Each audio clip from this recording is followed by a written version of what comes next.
When we talk about composite shapes, we're talking about shapes that are made by putting other shapes together.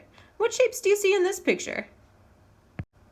Well, we've got a semicircle, a rectangle, and a right triangle.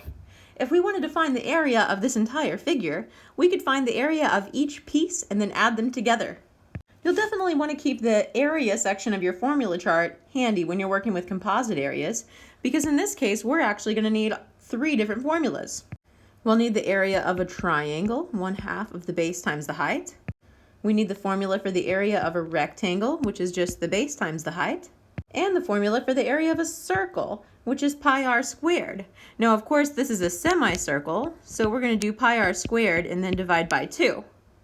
So I'm going to work from left to right, so I'll start with the semicircle over here. The first thing I need to know is the radius. What is the radius of this circle? Well, let's see. The radius goes from the center to the edge of the circle. All the way across is 4, so halfway across must be 2. That means my radius is 2. So I have pi times 2 squared divided by 2. That's 4 pi divided by 2.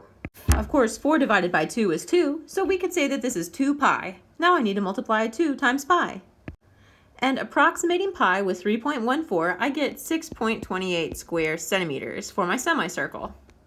Now let's look at our rectangle. The base of the rectangle is 6, and the height of the rectangle is 4. So we just need to multiply 6 times 4.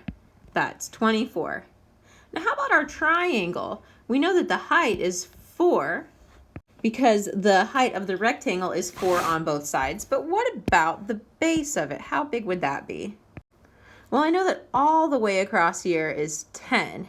And I know that at the top I have 6 for the base of my rectangle. So then the base of my triangle is what's left over. That would be 10 minus 6, or 4.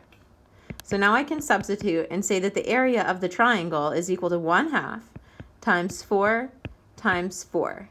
That's 1/2 of 16, which is 8. Now we just add these 3 numbers together. Adding it all up, I get 38 and 28 hundredths, which is closest to answer choice D.